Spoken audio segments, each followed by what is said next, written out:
Hello students, welcome back to my YouTube channel Geography Guru. आज के इस episode में हम पढ़ने और समझने वाले हैं क्लास 9th एसएसटी सामाजिक विज्ञान की वर्कशीट नंबर 68 यानी कार्यपत्रक संख्या 68 को। आज की इस वर्कशीट में हम क्रांति को जारी रखेंगे। वो क्रांति जो फ्रांस की क्रांति से शुरू हुई थी, रूसी क्रांति तक पहुँच चुकी है और पिछली वर्कशीट में हमने उस चैप्टर से related 20 long answer type question भी डिस्कस किए थे। लेकिन फिर भी क्रांति अभी बाकी है। आज भी हम रूसी क्रांति यानी यूरोप में समाजवाद और रूसी क्रांति इस पार्ट से संबंधित कुछ और क्वेश्चन डिस्कस करने वाले हैं जो सोर्स बेस्ड यानी स्रोत आधारित प्रश्न रहेंगे। हमें अनुच्छेद दिए गए हैं और उसके बाद कुछ प्रश्न दिए गए हैं जिनको हमें समझना है अनुच्छेद को और उसके बाद उनके उत्तर देने हैं। तो चलिए शुरुआत करते हैं हम आज की इस वर्कशीट की। जैसा कि आप अपनी स्क्रीन के ऊपर देख पा रहे हैं, ये हमारी वर्कशीट नंबर 68 यानी कार्यपत्रक संख्या 68 रहेगा। हमारा सब्जेक्ट एसएसटी सामाजिक विज्ञान है, जिसमें हम हिस्ट्री का दूसरा चैप्टर यूरोप में समाजवाद तथा रूसी क्रांति है उसको समझने की कोशिश करें। आज की दिनांक रहेगी 22 दिसंबर 2020।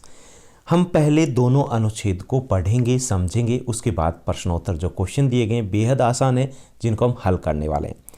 पहला जो अनुच्छेद दिया गया कि लगभग सभी उद्योग व्यक्तिगत स्वामित्व में थे। कहाँ? रूस में।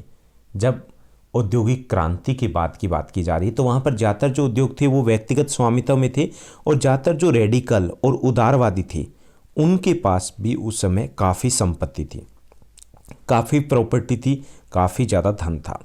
यहाँ बहुत सारे लोग नौकरी करते थे उनके यहाँ पर, यानी जो रेडिकल लोग थे। रेडिकल कौन थे? जो समाज में तत्काल बदलाव चाहते थे। उदारवादी कौन थे? वो भी बदलाव चाहते थे लेकिन वो क्रमिक धीरे धीरे बदलाव चाहते थे रूसी समाज में। तो ये जो दोनों समूह थे वो धनी थे, संपन्न थे, प्रॉपर्टी थी, उनकी यहाँ पर बहुत सारे लोग थे, वो नौकरी करते थे। उन्होंने कहाँ से पैसा कमाया था? उन्होंने व्यापार और औद्योगिक व्यवसायों से, जो इंडस्ट्रियल वेंचर थे उनसे पैसा कमाया था, यानी धन दौलत इकट्ठी की थी। इसलिए वो चाहते थे कि इस तरह के प्रयासों को ज़्यादा से ज़्यादा बढ़ावा दिया जाए, क्योंकि उनकी इंडस्ट्रीज़ खुद की थी, व्यापार करते थे।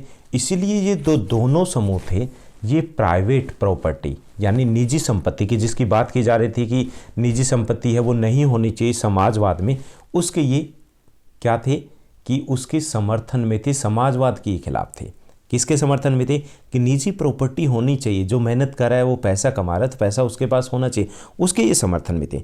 उन्हें लगता था कि अगर मजदूर स्वस्थ हों, नागरिक पढ़े लिखे हों तो इस व्यवस्था का भरपूर लाभ लिया जा सकता है। उनको लगता था कि ये मुनाफा है और मोटा हो सकता है अगर जो सिटीजन्स हैं वो हेल्दी हों, एजुकेटेड हों, तो शायद उनको भी फ़ायदा होगा, देश को भी फ़ायदा होगा और मज़दूरों को भी फ़ायदा होगा।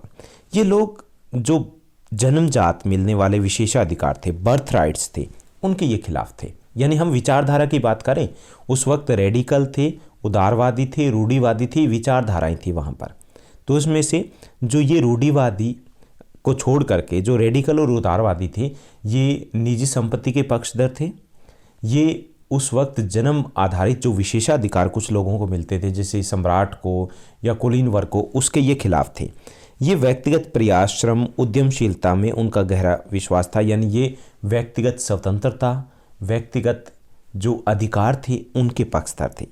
उनकी मान्यता थी कि यदि हर एक को व्यक्तिगत स्वतंत्रता दी जाए, गरीबों को रोजगार मिले, जिनके पास पूंजी है उन्हें बिना रोक टोक काम करने का मौका दिया जाए, तो समाज तरक्की कर सकता है। इसी कारण 19वीं सदी के आरंभ में, शुरुआती जो दशक में, समाज परिवर्तन के जो इच्छुक लोग थे, जिनको लगता था कि समाज में बदलाव आना चाहिए, रूस में बदलाव आना चाहिए, वो इन्हीं उदारवादी और रेडिकल समूह हैं, इनके चारों तरफ गोलबंद होने लग गए थे।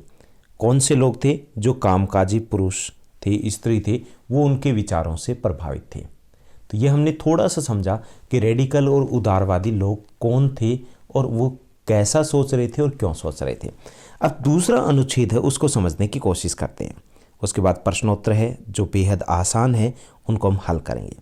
दूसरा अनुच्छेद दिया गया, इसमें कार्ल मार्क्स की थ्योरी की बात की गई है। कार्ल मार्क्स जिसने समाजवाद का विचार दिया था। कार्ल मार्क्स और फ्रेडरिक एंजल्स ने इस दिशा में कई नए तर्क पेश किए थे। किस दिशा में? समाजवाद की दिशा में, समाज में समानता की दिशा में। मार्क्स का विचार था कि औद्योगिक समाज पूंजीवादी समाज है, जो उद्योग है वो पूंजीवादी समाज की ही देन है। फैक्ट्रियों में लगी पूंजी पर पूंजीपतियों का स्वामित्व है। पूंजीपतियों का जो मुनाफा है कहाँ से आता है? मजदूरों की मेहनत से आता है। और मार्क्स का मानना था कि जब तक निजी संपत्ति, निजी पूंजीपति इसी तरह मुनाफा वो अपनी पॉकेट में डालते रहेंगे, उसका संचय करते रहेंगे, उसको इकट्ठा करते रहेंगे, तब तक मजदूरों की स्थिति में सुधार नहीं हो सकता। और मार्क्स का ही विचार था, यानी क्रांति जो हुई थी उसमें मार्क्स के विचारों से बहुत ज़्यादा प्रभावित थे लोग।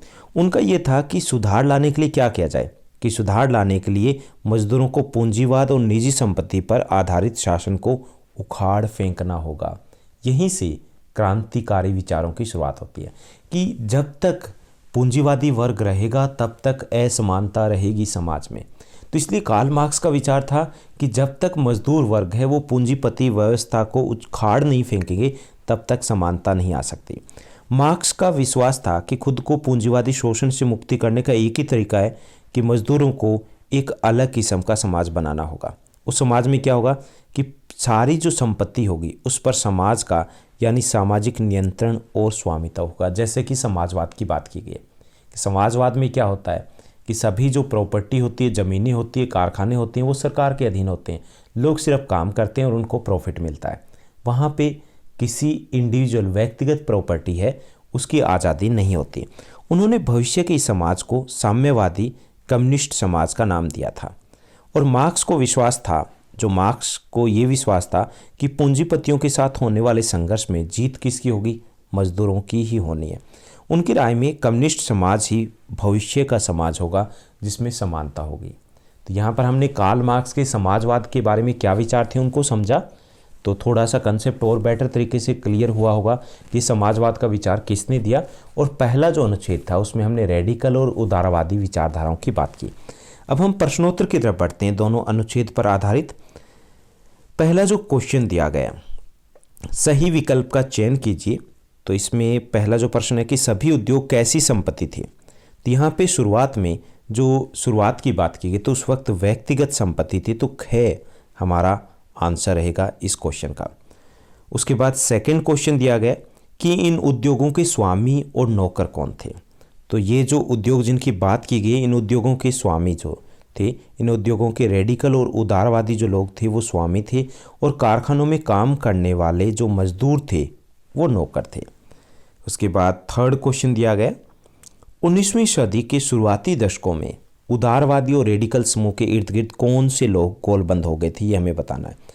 तो 19वीं सदी के शुरुआती दशकों में समाज परिवर्तन के इच्छुक बहुत सारे कामकाजी स्त्री पुरुष उदारवादी और रेडिकल समूह के इर्द गिर्द गोलबंद हो गए थे। कौन? कामकाजी स्त्री पुरुष। और कौन से कामकाजी स्त्री पुरुष? जो समाज परिवर्तन के इच्छुक थे, वो कामकाजी स्त्री पुरुष है, वो उदारवादी और रेडिकल समूह के इर्द गिर्द गोलबंद हो गए थे, यानी कि इनसे काफ़ी ज़्यादा प्रभावित थे।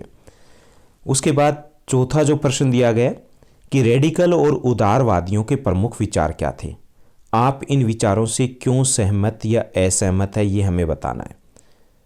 रेडिकल और उदारवादियों के प्रमुख विचार क्या थे ये हमें बताना है, और कौन से विचारों से आप सहमत या असहमत है ये भी हमें बताना है। तो यहाँ पर रेडिकल और उदारवादी जो समाज थे, उदारवादी जो विचारधारा थे, तो ये दोनों जन्मजात मिलने वाले विशेषाधिकारों के खिलाफ थे, पहला। दूसरा, इनका निजी संपत्ति में विश्वास था। दूसरी जो विचारधारा क्या थी कि ये निजी संपत्ति थी, प्राइवेट प्रॉपर्टी थी, उसमें विश्वास रखते थे।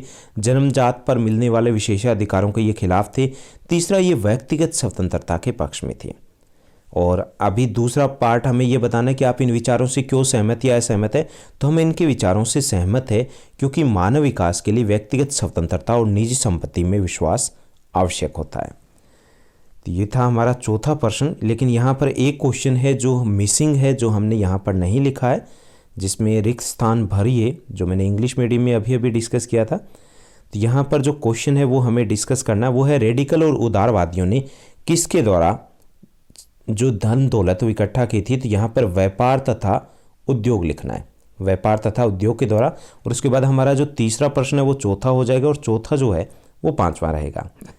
उसके बाद अनुच्छेद दूसरे से संबंधित हमारे प्रश्न दिए गए जिनको हम डिस्कस करने वाले हैं। सेकंड जो अनुच्छेद दिया गया कि रिक्त स्थान भरिए। पहला जो क्वेश्चन है कि रिक्त स्थान भरिए कि मार्क्स का विचार था कि औद्योगिक समाज कैसा समाज है, पूंजीवादी समाज है, तो यहाँ पर आएगा पूंजीवादी। उसके बाद सेकंड क्वेश्चन दिया गया सत्य और असत्य लिखिए। तो पूंजीवादी समाज में उद्योगों पर मजदूरों का स्वामित्व होता है। ना भाई, ऐसा तो बिल्कुल नहीं होता। पूंजीवादी समाज में उद्योगों पर मजदूरों का कभी नहीं होता। तो पूंजीवादी समाज में उद्योगों पर पूंजीपतियों का ही स्वामित्व होता है, तो ये असत्य है। ओके। उसके बाद थर्ड जो क्वेश्चन दिया गया कि मार्क्स के अनुसार मजदूरों को एक भिन्न किस्म का समाज क्यों बनाना होगा। तो कार्ल मार्क्स के अनुसार पूंजीपतियों, जो पूंजीवादियों हैं या पूंजीपतियों हैं, उनके शोषण से मुक्त होने के लिए मजदूरों को एक अलग किस्म का समाज बनाना होगा। तो यहाँ पर हम दो भी लिख सकते हैं कि पूंजीवादियों के शोषण से मुक्त होने के लिए और समाज में समानता के लिए मजदूरों को एक अलग किस्म का समाज बनाना होगा। उसके बाद चौथा जो प्रश्न दिया गया कि वाक्य को सही करके पुनः लिखिए। यहाँ पर दिया गया कि मार्क्स को विश्वास था कि पूंजीपति ही मजदूरों के साथ होने वाले संघर्ष में अंततः जीतेंगे। तो ऐसा बिल्कुल नहीं था, पूंजीपति नहीं जीतने वाले। मार्क्स को विश्वास था कि मजदूर ही पूंजीपतियों के साथ होने वाले संघर्ष में अंततः जीतेंगे। तो ये ऐसा मानना था कार्ल मार्क्स का। उसके बाद नेक्स्ट जो पांचवा प्रश्न दिया गया कि मार्क्स और एंजल्स के अनुसार पूंजीपतियों का मुनाफा किसकी मेहनत से आता है। तो मार्क्स और एंजल के अनुसार पूंजीपतियों का मुनाफा है वो मजदूरों की मेहनत से आता है। तो ये था हमारा पांचवा, फिफ्थ और लास्ट क्वेश्चन। आज की वर्कशीट काफ़ी आसान थी। उम्मीद करता हूँ सभी प्रश्न आपको अच्छे से समझ में आए होंगे। अगर ये वीडियो आपको अच्छी लगी है तो अपने फ्रेंड्स के साथ शेयर करना और इस वीडियो को लाइक करना मत भूलिएगा। Thank you, bye bye, have a nice day.